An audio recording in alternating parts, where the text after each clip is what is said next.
Hello everyone, welcome to Competitive Guru NEET. NTA related and Supreme কোর্টের hearing related খুব important update এসেছে।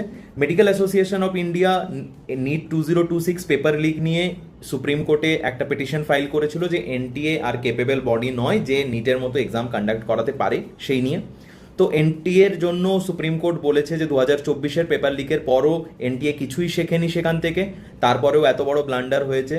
তো supreme court NTA and central agencies and central গভর্নমেন্টকে 3 দিনের একটা deadline দিয়েছে যে এই 3 দিনের মধ্যে 2026-এ ওরা পেপার লিক আটকানোর জন্য কি কি মেজার্স নিয়েছিল, কি কি কাজ করেছিল, সেগুলোর সমস্ত ক্ল্যারিফিকেশন সুপ্রিম কোর্টের কাছে দিতে হবে।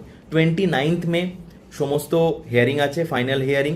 এখানেই দেখা যাবে ফার্দার এনটিএ আর নিট কন্ডাক্ট করাবে কি করাবে না, বা করালেও এনটিএর মধ্যে কি কি রিফর্মস সুপ্রিম কোর্ট নিয়ে আসার অর্ডার দেয়। তো stay tuned with our channel, subscribe. Thank you.